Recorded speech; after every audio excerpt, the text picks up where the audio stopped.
ಗಾಂಗಿನೇನಿ ದೇವರಾಜ್ ಅವರ 49ನೇ ಹುಟ್ಟುಹಬ್ಬದ ಪ್ರಯುಕ್ತ ಸರ್ಕಾರಿ ಶಾಲೆಯ ವಿದ್ಯಾರ್ಥಿಗಳು ಸಮವಸ್ತ್ರ ಹಾಗೂ ಶಾಲೆಗೆ ಲ್ಯಾಪ್ಟಾಪ್ ವಿತರಣೆ ಮಾಡಲಾಯಿತು. ಹೌದು, ಗಾಂಗಿನೇನಿ ದೇವರಾಜ್ ಅವರ 49ನೇ ಹುಟ್ಟುಹಬ್ಬದ ಪ್ರಯುಕ್ತ ಪಲ್ಲವರಾಯ ಗ್ರಾಮಾಂತರ ಪ್ರೌಢಶಾಲೆಗೆ ಲ್ಯಾಪ್ಟಾಪ್ ಹಾಗೂ ನಾಗಲಮಡಿಕೆಯ ವಿವೇಕಾನಂದ ಗ್ರಾಮಾಂತರ ಪ್ರೌಢಶಾಲೆಯಲ್ಲಿ ವಿದ್ಯಾರ್ಥಿಗಳಿಗೆ ಸಮವಸ್ತ್ರ ವಿತರಿಸಲಾಯಿತು. ಗಾಂಗಿನೇನಿ ದೇವರಾಜ್ ಅವರು ಮಾತನಾಡಿ, ವಿವೇಕಾನಂದ, ಅಬ್ದುಲ್ ಕಲಾಂ ಹಾಗೂ ಮದರ್ ತೆರೇಸಾ ಅವರ ಮಾರ್ಗದರ್ಶನವನ್ನ ತೆಗೆದುಕೊಂಡು ಕೆಲವೊಂದು ಸೇವಾ ಕಾರ್ಯಕ್ರಮಗಳನ್ನು ಮಾಡುತ್ತಾ ಬರುತ್ತಿದ್ದೇನೆ. ಅದರಂತೆ ನನ್ನ ಹುಟ್ಟುಹಬ್ಬದ ದಿನದಂದು ಗ್ರಾಮೀಣ ಪ್ರದೇಶದ ಸರ್ಕಾರಿ ಶಾಲೆಗಳಿಗೆ ಹಾಗೂ ಬಡ ವಿದ್ಯಾರ್ಥಿಗಳಿಗೆ ಅನುಕೂಲವಾಗುವಂತಹ ಕಾರ್ಯಕ್ರಮಗಳನ್ನು ಮಾಡುತ್ತಿದ್ದೇನೆ. ಯಾಕಂದ್ರೆ ನಾನು ಸಹ ಸರ್ಕಾರಿ ಶಾಲೆಯಲ್ಲಿ ವಿದ್ಯಾಭ್ಯಾಸ ಮಾಡಿರುವುದರಿಂದ ನನಗೆ ಸರ್ಕಾರಿ ಶಾಲೆಯ ವಿದ್ಯಾರ್ಥಿಗಳ ಸಮಸ್ಯೆ ಅರಿವಾಗುತ್ತೆ. ಇನ್ನು ಮುಂದೆ ಪ್ರತಿ ವರ್ಷವೂ ಪಲ್ಲವರಾಯ ಶಾಲೆಯಲ್ಲಿ ಹೆಚ್ಚಿನ ಅಂಕ ಪಡೆಯುವ ವಿದ್ಯಾರ್ಥಿಗಳಿಗೆ ನನ್ನ ಕಡೆಯಿಂದ ಬಹುಮಾನವನ್ನ ನೀಡಲಾಗುವುದು ಎಂದು ತಿಳಿಸಿದರು. ನಾನು ಒಂದು ತುತ್ತು ಅನ್ನ ತಿಂತಾ ಇರೋದನ್ನು ಅವರ ಹೆಸರಲ್ಲೇ ತಿಂತಾ ಇದ್ದೀನಿ. ನಾನು ಇವತ್ತು ಇಷ್ಟೊಂದು ನನ್ನ ಹೆಸರು ಮಾಡಬೇಕಾಗಿರೋ ಆಶೀರ್ವಾದದಿಂದ ಮಾಡ್ತಾ ಇದ್ದೀನಿ. ನಮ್ಮ ಮಾವನೇ ನನಗೆ ಮಾರ್ಗದರ್ಶನ, ಅದು ಒಂದು. ಆಮೇಲೆ ಸ್ವಾಮಿ ವಿವೇಕಾನಂದ ಕೆಲವು ಹಿತನುಡಿಗಳನ್ನ ಆವಾಗ ವಿಡಿಯೋಗಳು ನೋಡ್ತಾ ಇದ್ದೆ ನಾನು. ನಾವು ಎಷ್ಟು ದಿನ ಬದುಕಿದೀವಂತಲ್ಲ, ನಾವೇನ್ ಸೇವಾ ಕಾರ್ಯಕ್ರಮ ಮಾಡಿರ್ತೀವಿ, ನಾವು ಹೋದ ನಂತರನು ಅವು ಅಲ್ಲಲ್ಲಿ ಕೇಳಿಸ್ತಾನೆ ಇರುತ್ತೆ. ಇವತ್ತು ನಮ್ಮ ಸ್ವಾಮಿ ವಿವೇಕಾನಂದ ಆಗಿರ್ಬೋದು, ಅಬ್ದುಲ್ ಕಲಾಂ ಆಗಿರ್ಬೋದು, ಮದರ್ ತೆರೇಸಾ ಆಗಿರ್ಬೋದು, ಅವರು ಎಲ್ಲೂ ಜೀವನದಲ್ಲಿ ಇಲ್ಲದೆ ಇದ್ರೂ ಪ್ರತಿಯೊಂದಿದ್ರಲ್ಲೂ ನೆನೆಸ್ಕೊಂತ ಇರ್ತಾರೆ. ಇಂಥವ್ರಿದ್ರಪ್ಪ ಇಂಥ ಕೆಲಸ ಮಾಡಿದ್ರು, ಇಂಥ ಮಾತುಗಳು ಹೇಳ್ತಾ ಇದ್ರು ಅಂತ.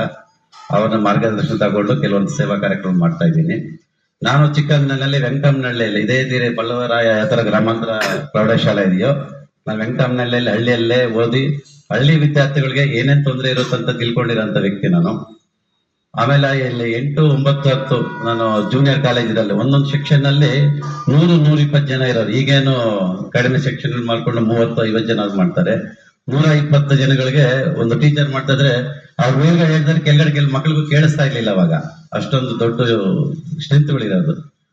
ಇದ್ರಲ್ಲಿ ಓದ್ಕೊಂಡು ಹೋಗಿ ಅಂತ ಸ್ಕೂಲ್ಗಳಲ್ಲಿ ಕಾಲೇಜುಗಳಲ್ಲಿ ಓದ್ಕೊಂಡ್ ಬಂದು ನನಗೆ ಈ ಸ್ಕೂಲ್ಗಳಲ್ಲಿ ಏನೇನು ನ್ಯೂನತೆಗಳಿದೆ ಅಂತ ತಿಳ್ಕೊಂಡಿರ್ತೀನಿ. ನಾನು ಮೊದಲಿಂದನೂ ನಾನು ಸುಧಾಕರ್ ಮತ್ತೆ ಗಂಗಾಧರ್ ಹತ್ರ ಹೇಳ್ತಾ ಇದ್ದೆ, ಪಲ್ವೇಲ ಸ್ಕೂಲ್ಗೆ ಏನಾದ್ರು ಒಂದು ನಾನು ಕಾಣಿಕೆ ಕೊಡ್ಬೇಕಂತ ಮೊದಲಿಂದ ನಮ್ಮ ಮನಸ್ಸಲ್ಲಿತ್ತು. ಈ ದಿನಗಳಲ್ಲಿ ನನ್ನ ರವಿ ಸರ್ ಕೇಳಿದಾಗ ನಮ್ಮ ಸ್ಕೂಲ್ಗೆ ಒಂದು ಲ್ಯಾಪ್ಟಾಪ್ ಕೊರತೆ ಇದೆ.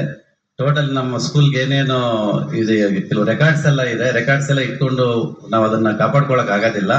ಅದೇ ಒಂದು ಲ್ಯಾಪ್ಟಾಪ್ ಆದ್ರೆ ಅದರಲ್ಲೆಲ್ಲ ಸೇವ್ ಮಾಡ್ಕೊಂಡು ಇಟ್ಕೊಂಡ್ರೆ ಶಾಶ್ವತವಾಗಿ ಮುಂದಿನ ದಿನಗಳೆಲ್ಲ ರೆಕಾರ್ಡ್ಸ್ ಎಲ್ಲ ಹಂಗೆ ಇರುತ್ತಂತ ನಮ್ಮ ರವಿ ಸರ್ ಹೇಳಿದಾಗ, ಆಯ್ತು ಹೇಳಿ ಸರ್, ಈ ತರ ನನ್ನ 8ನೇ ತಾರೀಕು ಬರ್ತ್ಡೇ ಇದೆ, ನಮ್ಮ ಬರ್ತ್ಡೇಗೆ ಬೇರೆ ದುಂದು ವೆಚ್ಚಗಳನ್ನ ಕಡಿಮೆ ಮಾಡಿಕೊಂಡು ನಾನು ಆ ಹಣನ ನಾನು ಪ್ರತಿ ರೂಪಾಯಿನೂ ನನ್ನ ಮೆಡಿಕಲ್ ಶಾಪ್ ಅಲ್ಲಿ ನಾನು ಸಂಪಾದನೆ ಮಾಡೋ ದುಡ್ಡಲ್ಲಿ ವರ್ಷಕ್ಕೆ ನನ್ನ ಬರ್ತ್ಡೇ ಆಗಿರ್ಬೋದು, ನನ್ನ ಮಕ್ಕಳ ಬರ್ತ್ಡೇ ಆಗಿರ್ಬೋದು, ನನ್ನ ದೇವರು ಬಾಲಾಯ್ ಬಾಬು ಬರ್ತ್ಡೇಗೆ ಸ್ವಲ್ಪ ಸೇವ್ ಮಾಡ್ಕೊಂಡ್ ಬರ್ತೀನಿ. ಪ್ರತಿ ತಿಂಗಳು ಸೇವ್ ಮಾಡ್ಕೊಂಡ್ ಬರ್ತೀನಿ.